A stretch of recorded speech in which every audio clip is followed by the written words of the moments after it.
everyone, and welcome to The Explainer. Today, we are tackling a massive project that pretty much all of us struggle with at some point: household clutter. We're going to look at this entirely end-to-end. We'll start with the psychology of why we actually hold on to things, move into a step-by-step framework for finally letting go, and then figure out exactly what to do with the stuff you no longer need. By the end of this, you are going to have a complete, actionable roadmap to reclaim not just your physical space, but your mental clarity too. To really ground us today, I want to start with this absolutely powerful quote from Peter Walsh, which was highlighted at Utah State University. He says, "Clutter isn't just the stuff on the floor. It's anything that gets between you and the life you want to be living."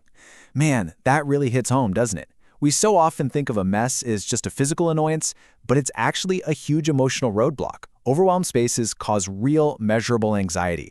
And today, we are going to break right through that barrier. Okay, let's dive into this. Here's a quick look at our roadmap for today. First, the mental cost of clutter. Second, the SOS decluttering method. Third, selling your unwanted goods. Fourth, tackling textile waste. And fifth, handling hazardous waste safely. Let's jump right into Section 1, the mental cost of clutter, and exactly how your physical space impacts your brain. You know, the psychological benefits of getting rid of junk are actually profound. Studies from places like Princeton and the University of Connecticut have proven that our environment can either totally derail or powerfully support our ability to complete tasks. When you remove or even just control your clutter, you are directly reducing your stress levels. It genuinely boosts your mood, relieves anxiety, and sharply focuses your attention, all because an organized space keeps your mind on track. Getting those visual wins, like finally clearing off that messy kitchen counter, actually gives you a massive burst of energy and sends you right into productivity mode. But okay, we all have that one massive mental barrier to doing this, right? The notorious just-in-case mindset. You know the exact feeling. Well, what if I need this random HDMI cable in 3 years? Contrast that paralyzing mindset on the left with a highly practical solution on the right. Give yourself a strict, hard deadline. If you haven't used that item by a specific date, it is time to let it go. You really have to push yourself to be realistic rather than letting this vague fear of the future dictate your current living space. Moving right along to Section 2, the SOS decluttering method. This is going to be your room-by-room framework. Looking at a whole messy house can feel completely paralyzing. So the crucial point is to break this massive task down into 3 totally digestible phases. SOS. First up, simplify. This is decluttering down to the core. You keep only what you truly use and love, and you let go of the rest, period. Second, organize. Give everything that's left a logical, intentional home. And third, systematize. This is where the actual magic happens. You implement small, daily habits and boundaries to ensure the clutter doesn't just creep right back in next week. Let me give you a great example of systematizing for a high-traffic area like your kitchen. It's called the 5-7 rule. Basically, if you don't use an item at least 5 days a week, it does not earn a permanent spot on your counter. That means your daily coffee maker can stay, for sure. But that giant blender you only pull out for smoothies every other Sunday? Yeah, that needs to go in a cabinet.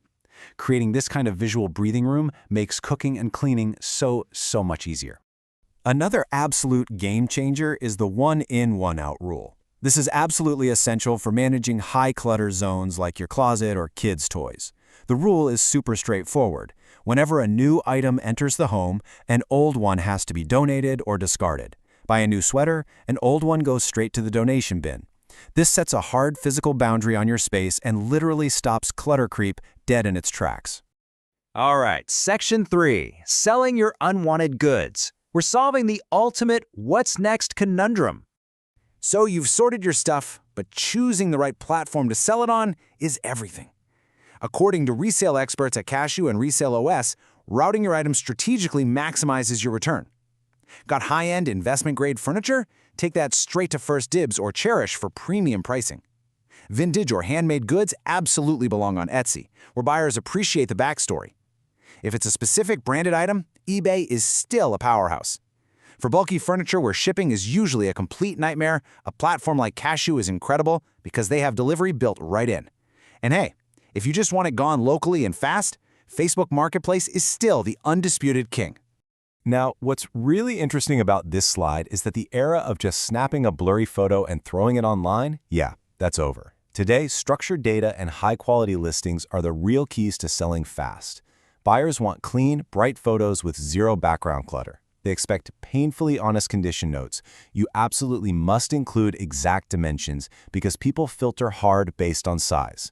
And your title needs strong model names and brands so the search algorithms actually push your item to the people looking for it. Section 4. Tackling textile waste and how we can divert our old fabrics from the landfill. 60,000. Just let that number sink in for a second. That represents the pounds of textiles collected in a pilot program in Fairfax County, Virginia, in partnership with a company called Helpsy. And that was in just 6 months. This really highlights just how much fabric we're hoarding and tossing away in a single local community. It's wild. And here is why that matters so much. According to EPA statistics, an astounding 95% of discarded textiles can actually be reused or recycled.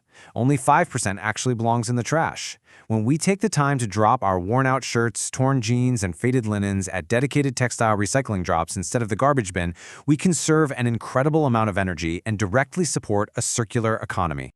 Finally, Section 5. Handling hazardous waste safely. These are the everyday items that never, ever go in the trash. So, household hazardous waste, or HHW, includes some pretty surprising everyday things.